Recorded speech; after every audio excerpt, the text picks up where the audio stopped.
It's a few weeks after the Olympic Games in London. I've just retired from rowing. This guy says to me, if I were you, I would never have a bad day. I would just put on all my Olympic medals, stand in front of the mirror, and tell myself, you are awesome. I thought it would work that way. I thought that if I accomplished my goal and won Olympic gold, I would feel content forever. I don't. I feel lost and sad. Why did I spend all those years rowing if it didn't bring me the peace that I was looking for?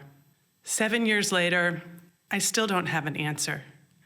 So I quit my job and I returned to training for the Tokyo Olympic Games.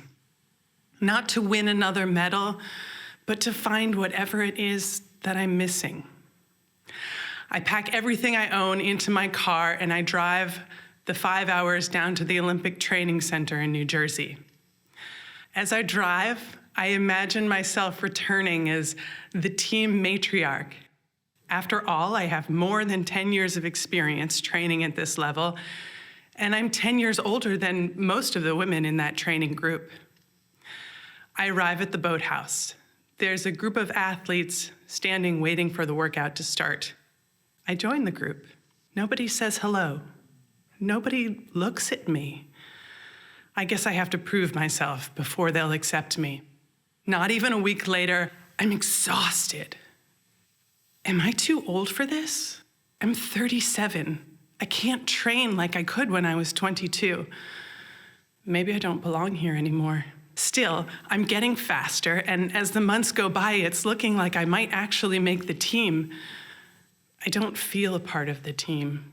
It's March 2020. I wake up one morning and learn the Olympic Games have been postponed for a year due to COVID. I don't know if I can do this for another year. No, I can't quit now. I came here searching for something that I still haven't found. And if I want this year to be different, I have to do something different. I call every woman in that training group, all 25 of them, and I ask her one question. What can I do to be a better teammate to you? One woman says, Caryn, I've known you for 15 years. I have nothing good to say. Another one says, look, Caryn, I want you on this team. I know you can make us faster, but there's a reason we don't like you. You act like you can just show up here and make this team without having to try.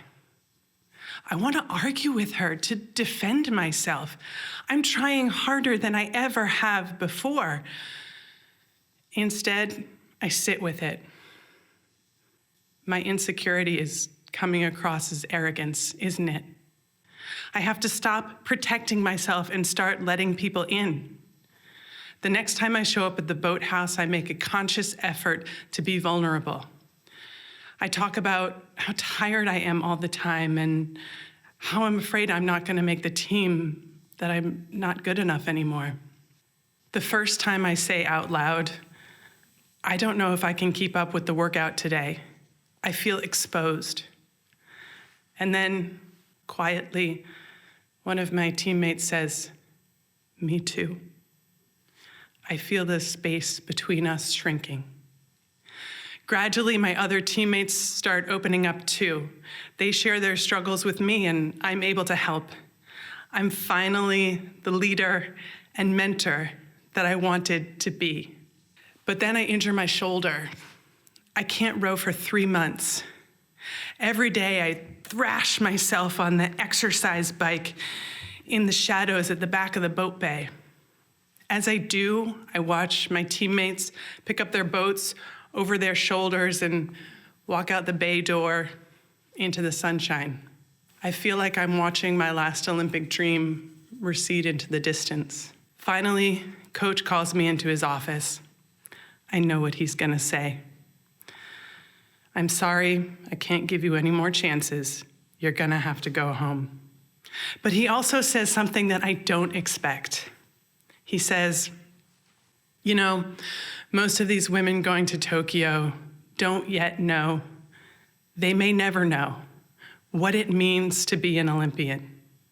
But you've shown with your actions over these last few months that you are a true Olympian. I walk out of his office, pick up my gym bag, and I walk out of the boathouse. To my surprise, over the next few weeks, I received dozens of messages from those teammates saying things like, "You've been a good teammate to me, and it took me too long to see that. You've made me a better athlete, teammate, and person." Getting those messages, I realized that I had won something more important than an Olympic gold medal. I won the trust, the respect, and the love of the people around me. Now I have a new team, one that doesn't depend on the shared goal of winning Olympic medals. A team of family, friends, neighbors, colleagues, even clients. This is the new community that I've built. Now I know that wherever I go, as long as I show up authentically, I am home.